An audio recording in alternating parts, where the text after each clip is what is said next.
What is going on, everyone? Welcome to Robeytech, and this week we've got a lot to talk about. We've got early pricing on Intel CPUs, a possible delay on AIB RX 7900 series GPUs, or the new Radeon RDNA 3 GPUs, G.Skill's wicked fast Trident Z5 RAM, and a whole lot of gaming news. All this right now on Robeytech.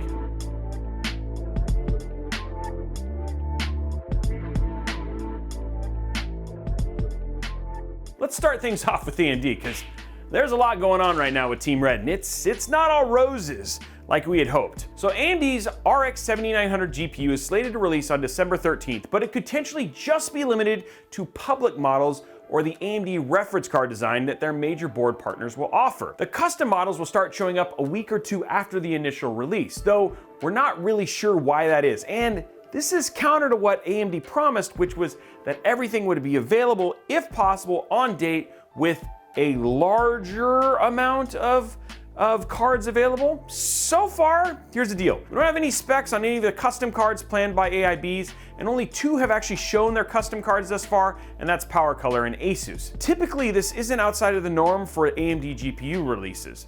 They limit the initial launch of their GPU to their design for a brief period to make sure that third-party manufacturers don't overcharge for their cards. Since all of the cards are identical, there's no benefit by going with one over the other, and it's probably the best time to get your hands on a new card for a really good price. But even that is apparently out the window, because rumor is that AIBs will be charging more than the standard board partner prices that AMD had suggested, at a price of $999 for the 7900 XTX and $899 for the 7900 XT. Now, let me know if you're planning on picking one of these up in the comments below. I'd also love to know if you have any concerns. I mean, the thing is, December 15th was already late, December 13th. Now, if we're talking 2 weeks close to the new year, and if the prices are so high, this isn't shaping up the way that I want it to, and I really need AMD to deliver here. Even though the launch of the AM5 lineup, when we're talking about the non-X SKUs, was supposed to be a little bit of a ways out, retailers have already started listing them with partial information. Now, it's weird, but just bear with me. Lenovo specifically has placeholders up for CPU upgrades for their desktops for the non-X versions of the Ryzen 7000 series. Now, the core counts all match up to their X counterparts as per usual, but the clock speeds have dropped pretty substantially, which is weird. Now, this might just be placeholder and not final specs for each CPU, but it looks like Lenovo has a clock speed for the Ryzen 9 7900 non-X at 3.6 to 3.8 base clock, which is a drop of 1.1 gigahertz compared to 7900X. Now, the 7700 also shows the same base clock as the 7900, which makes me think this whole thing is a typo, but we're gonna have to just see where things shake out when it finally releases. Now, some retailers are anticipating their shipments in the next few weeks,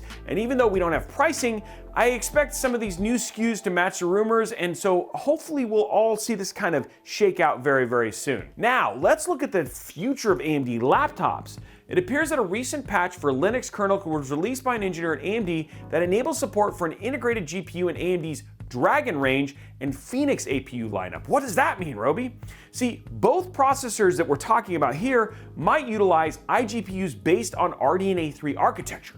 Yes. That's huge news. So Dragon Range is the next generation of Ryzen 7045 series APUs that are designed for high-end extreme gaming laptops, while the Phoenix is set to be used in like their thin and light gaming laptops, or maybe even in some cases Ultrabooks. Since it looks like the 7045 series APUs have a 55-watt TDP, it is likely that these are going to be using RDNA 3, which is much higher than any APU using RDNA 2. There is obviously no official word from AMD yet, but as always, we expect to hear more about their laptop APUs at CES next year. But understand, when I say next year, that's only like less than like a month and a half away, so very, very soon. This is like AMD's typical CES formula. They announced the desktop lineup one year, which they did earlier at CES. And then the next year we get the laptop lineup. So we'll circle back in January, which isn't that far away, and give you all the new information as soon as we get it. So if you've watched any of our builds over at Robeytech Live or at twitch.tv/Robeytech, you know that we're pretty big fans of G.Skill RAM. I mean, it's some of the coolest, cleanest designs out there when it comes to RAM. And honestly, it's also just crazy stable and crazy, crazy compatible. But now, guys, check this out. We're seeing the new Trident Z5 DDR5 8000 for 80,840 yen. Japanese yen, by the way. 8,000 for 80,000. See how that, it still works.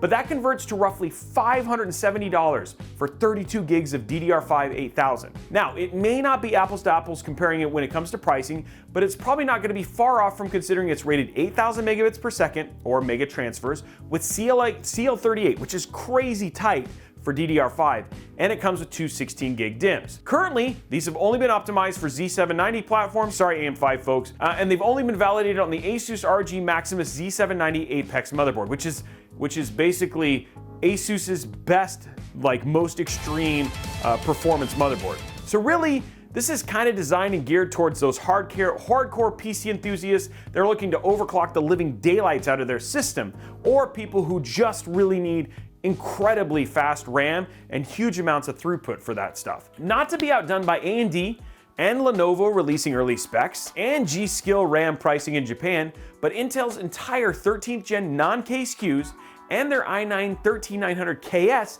have had prices listed with a Canadian retailer. Eh?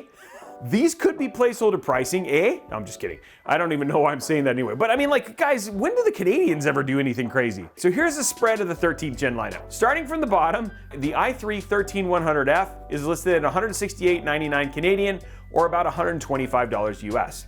Now the entry point for the i5, which this is like everybody's darling, the 12400, and now we have the 13400, which we think will run like the 136, which would be great, or like the 126, which would be great. Anyway, it's $291.99 Canadian, or $218 US. For the i7-13700F, you're looking at $519.99, or about $390 US. And finally, the flagship, the 6 gigahertz behemoth, the 13900KS, will run $971.99 Canadian, or $725 US. Now, keep in mind the previous generation was priced actually a little bit more expensive, at like north of 800 when it was released, so pricing may shift between now and then, but man, $725 for a KS? Yeah, that's a pretty good price. Okay, so let's shift over to gaming news. Now, speaking of shifting, we've seen a shift in philosophy when it comes to Sony and PlayStation exclusives starting to make their way to PC via like Steam or the Epic Game Store. Like games like Final Fantasy VII Remake, Spider-Man, God of War, and Horizon Zero Dawn have all made the jump. And it makes sense that we're going to see more titles come to PC. Now, at the Gran Turismo World Finals in Monaco and the 25th anniversary Gran Turismo event, which I'm really bummed that I didn't get my invite, thanks Sony. I mean, come on, I'd love to hang out in Monaco and talk about cars. GTPlanet asked the series creator Kazunori Yamauchi if Polyphony Digital's Gran Turismo would ever make its way to PC. Of which Yamauchi replied, "Yes, I do think so. Yes." So it's possible, guys.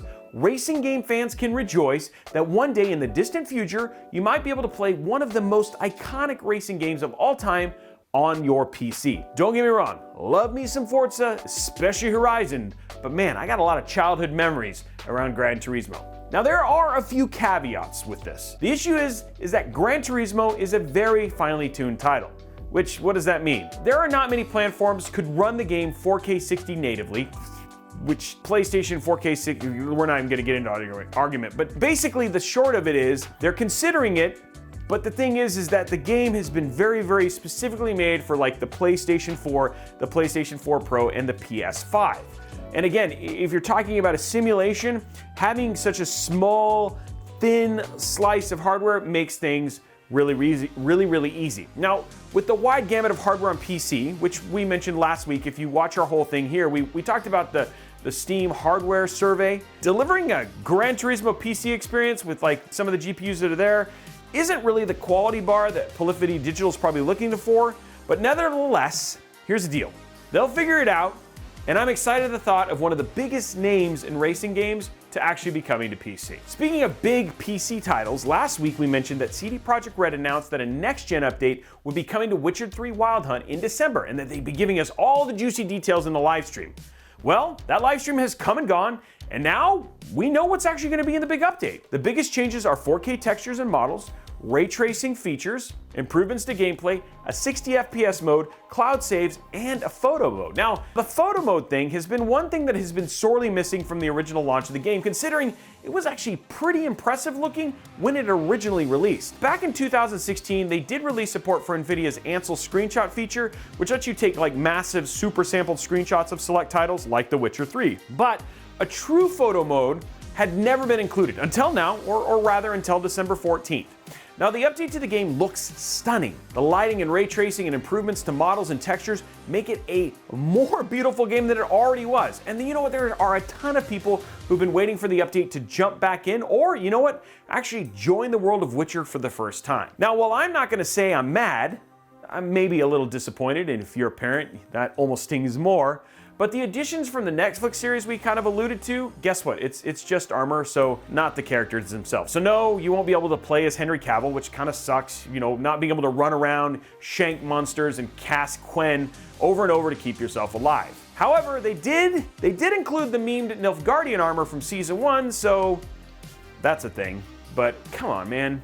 That would have been cool to be able to play as Henry Cavill. Not to be outdone by updating an older game, modders for the Elder Scrolls 3 Morrowind have been working on a massive project for the last, wait for it, 20 years. Tamriel Rebuilt is an insanely large undertaking aimed to bring the entire mainland of Morrowind, like the whole thing, to the game that had previously only been set on the island of Evanderfell. Their recent update adds Dominion of Dust and Embers of Empire to the game, which is 3 times the size of Morrowind's expansion, Blood Moon. They've added over 200 new or reworked quests, fixed bugs in the old content, and made a ton of improvements to exteriors, interiors, and assets. Every new entry in like the Elder Scrolls series will usually have like an ambitious group of modders who like get together and say, we're gonna bring the world of the previous games to the entire world of Tamriel, to this like new title. And typically they've all fallen apart since it requires like a ton of volunteer work from like just a small group of strangers. But I have to say, it is great to see that Tamriel Rebuilt has stuck with it for the last 2 decades to bring a beautiful update to an old game. Now, this is something we'd expect to see with like Skyrim and maybe Oblivion, but Morrowind getting a massive mod update after all this time, completely unexpected, but man, completely awesome. But that's it for all the news this week. Let me know your thoughts down in the comments below. What do you think about the whole RDNA? Like, does it feel like it's still we got the right momentum? And are you concerned about the AIB pricing? And does it matter to you all that much? Are you going to be jumping back into The Witcher 3 with the next gen update? What do you think about the possible pricing of Intel's 13th gen non-K lineup? And are you excited about Gran Turismo maybe coming to PC? I'd love to know all that and more down in the comments below. Now, while you're down there, go ahead and tap that like and subscribe button right there. And why don't you turn on notifications so you don't miss another video, like especially these news videos that we do every week,